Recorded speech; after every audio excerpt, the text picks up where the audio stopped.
Hello बच्चों, देखिए rules to draw ray diagram by concave mirror. तो ये है आपका कॉनकेव मिरर, यह है आपका कॉनकेव मिरर। ठीक है, इसके बीच में ये होता है पोल, ठीक है, और ये होता है सेंटर ऑफ कर्वेचर, और सेंटर ऑफ कर्वेचर और पोल के ठीक बीच में होता है फोकस।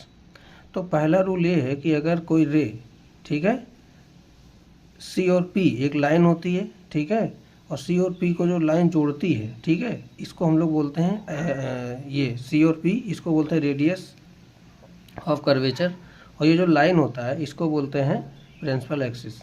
ठीक है, तो सी और पी वाली ये जो पूरी लाइन है इसको प्रिंसिपल एक्सिस बोलते हैं। तो प्रिंसिपल एक्सिस के पैरेलल अगर कोई लाइन रे आती है, ठीक है, तो वो फोकस से पास कर जाती है। ऐसे अगर इधर से कोई रेज आएगी, मान लो ये आपका प्रिंसिपल एक्सिस है, ठीक है, एक लाइन जो सी और पी को जोड़े उसके सीध में जो लाइन जाती है उसी को हम लोग बोलते हैं प्रिंसिपल एक्सिस।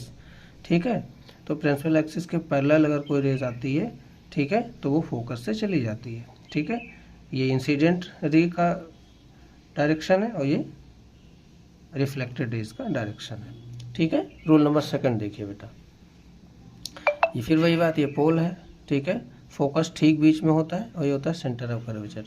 सेकंड रूल क्या है, अगर कोई रेस फोकस पे आती है, ठीक है, तो यहाँ से स्ट्राइक करने के बाद या लड़ने के बाद वो पैरेलल चली जाती है। ठीक है, ये रेस का डायरेक्शन दिखाना बहुत ज़रूरी है। ठीक है, ऐसे और भी एक रेस ले सकते हैं आप।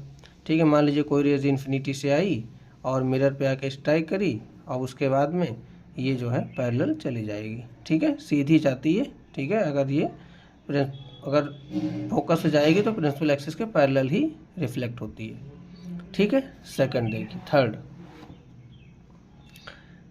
ये है कॉनकेव मिरर, ये इसका पोल है, ठीक है, ये इसका फोकस है और इसका सेंटर ऑफ कर्वेचर है। अब अगर कोई रेस मान लो पोल पे आती है, ठीक है, तो पोल पे आती है तो जितने एंगल से आती है उसी एंगल से वो वापस चली जाती है। ठीक है, इसको बोलते हैं इंसिडेंट रे, इसको बोलते हैं रिफ्लेक्टेड रे।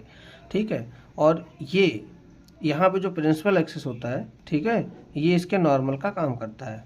ठीक है, ये जो सी पी, ये जो सी पी वाली जो लाइन है, मतलब ये जो लाइन है ये नॉर्मल का काम करती है। तो ये एंगल इसको बोलेंगे इंसिडेंट एंगल और इसको बोलेंगे रिफ्लेक्टेड एंगल आर। ठीक है, फोर्थ रूल क्या है बेटा, ये पोल और ये है आपका फोकस और ये है आपका सेंटर ऑफ कर्वेचर। अगर कोई रेस सेंटर ऑफ कर्वेचर से आती है, पर होकर आती है, ठीक है, इसको इंसिडेंट दिखा देंगे डायरेक्शन, तो ये लड़ने के बाद विदाउट एनी डेविएशन, ठीक है, passes through from its own path, अपने रास्ते से वापस चली जाती है। ठीक है, तो ऐसे एक और देख ली इसी पे, अगर कोई रेस सेंटर ऑफ कर्वेचर से आ रही है, ठीक है, और इस पे स्ट्राइक करती है, ठीक है, मिरर पे स्ट्राइक करती है, तो जिस पाथ से आती है उसी पाथ से वो ये रेस वापस चली जाती है। ठीक है, थैंक यू बच्चों।